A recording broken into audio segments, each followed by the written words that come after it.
আমি গতকাল একটু জোরে বলবেন। গতকাল ইফতার করে মার্কেটে যে ছেলেমেয়ের মার্কেটের জন্য আমি শহরে যাচ্ছিলাম। ইন্দাবার স্ট্যান্ড থেকে অটোতে উঠে আমি বোরান্তে নামছি। নামা মাত্রই মামুন এবং রোমান মোটরসাইকেল নিয়ে আমার পাশে দাঁড়াচ্ছে। ভাই কোথায় যাচ্ছেন? তখন আমি তাদেরকে দেখে সালাম দিছি। তারা আমাকে বলতেছে কোথায় যাচ্ছেন? ভাই একটু ছেলেমেয়ের ফ্যামিলি একটু মার্কেট করবো, বলবো বেতন পাইছি, এই টাইমে একটু মার্কেট করে নিই। আমাকে বলতেছে মোটরসাইকেলে ওঠেন। তো পাশে যে বসা রোমন ছেলেটা কথা একটু আমাকে খারাপ লাগছে দেখে আমি তাদের মোটরসাইকেলে উঠি নাই, যে ভাই আপনারা যান, আমি আলাদাভাবে যাবো। তখন ওই রোমন কী করলো যে তুই যাবি না কেন, জোর জব্বর করে আমাকে গালাগালি করার পরে আমাকে কলার ধরে মোটরসাইকেল মাঝখানে নিয়ে তারা টাইনে আমাকে বেজোরা মুমিনের বাসায় নিয়ে গেছে। যুবদলের সাংগঠনিক পদে আছে, তার বাসায় নিয়ে যেয়ে আমাকে যখন নিয়ে গেল তখন আমি তাকে দেখে সালাম দিলাম। তাকে জিজ্ঞেস করলাম, ভাই আমাকে এইভাবে নিয়ে এসলো তো আপনার বাসায় কোনো কিছু হয়েছে বা আমার জানতে, আমি তো জানি না কিছু সমস্যা আপনার সাথে। বলে কোনো সমস্যা নেই, আপনি বসেন এখানে। এইভাবে আমার 1 ঘন্টা সময় গেছে, মানে এই গল্প সেই গল্প ওরা।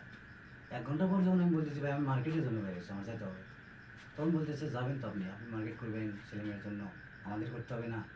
কী করবো? বলছে আমাদের 1 লাখ টাকা আমাকে দিতে হবে। আমি আপনাকে 1 লাখ টাকা দেবো? আমি তো কোনো টাকা পয়সা আপনার কাছ থেকে নিয়ে নেই, আর আমি 1 লাখ টাকা দেবো এরকম কীভাবে ভাবলেন আমার কাছে 1 লাখ টাকা আছে? বলতেছে সব কিছু আমরা জানি আপনার কাছে টাকা আছে কি না জানি না, কিন্তু আমাদেরকে দিতে হবে। কেন?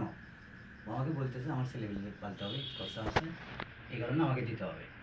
তখন আমি বলতেছি আমি সামান্য পৌরসভার ময়লা ওয়ানের গাড়ি চালাই, সামান্য সীমিত বেতন পাই, এই বেতনটা আমি কীভাবে সংসার চালাই সেটা আমি জানি। এই ভাই আপনারা আমার কাছে করেন না আপনারা। তখন বলতেছে না তো আমাকে দিতেই হবে। এবং যখন আমি বললাম আমি দেওয়ার মতো স্বার্থ নাই, তখন আমাকে কী করলো পাশের রুমে নিয়ে গেলো। নিয়ে যেয়ে মমিন বসা এবং রুমন আর হচ্ছে মিন্টু নামে একটা ছেলে হিন্দু, তারা দুই পাশে 2 হাত ধরে আমাকে পুরো শরীর চার্জ করছে, চার্জ করে এবং পুরো মানে এক পোশাকে করছে আমার। যখন এক পোশাক করছে তখন আমি চোখ বন্ধ করছিলাম এবং এক পোশাক করে আমার কাছে যা ছিল সব কিছু দিয়ে দিচ্ছে।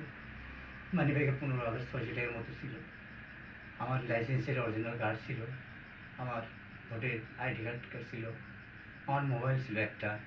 সব কিছু নিয়ে আমাকে বলতেছে তুমি বাসায় যা, যায় বাসায় থেকে টাকা ম্যানেজ করে নিয়ে আমাদের কাছে আসবি। আমি ওখান থেকে বাজার জন্য বা ওখান থেকে পোশাকের জন্য আমি বলছি আমি দেবো, আমাকে বাসায় যেতে দেয়। তখন আমি বাসায় যখন গেছি, পাড়ার আশেপাশে বাড়ির 2-1জনকে যখন বলছি, যে সাথে গেছিলো আমাকে নিয়ে বাসায়, ওখানে যাই দেখি সে আর নাই, চলে গেছে।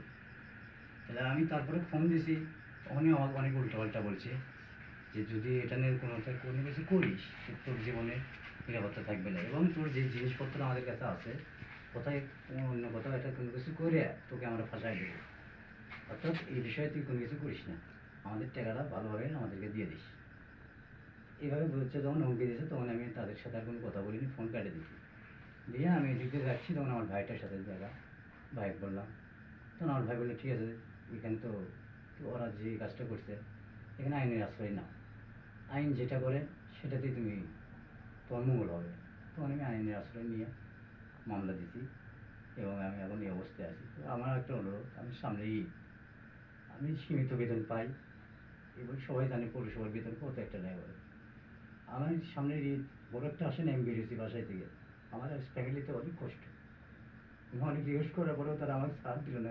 আমি আর বিচার চাই, আমাকে আপনারা বিচার দেবে, আমার মতো আর কোনো ছেলে মেয়ে এরকম দুর্ভোগে না ভোগে, এইটুকু রিকোয়েস্ট আমি আপনাদের কাছে করতেছি। তারা বিএমপি করে আজ তারা বিএমপি দল ক্ষমতা আসে মাত্রই তারা কেন পাওয়ার এতটা প্রভাব কেন ঘটাচ্ছে, আমি আপনাদের কাছে এটুকু জানতে চাই। এবং আমার কেউ নাই, আমার বিচার আপনাদের কাছে আমি চাই। Thank you.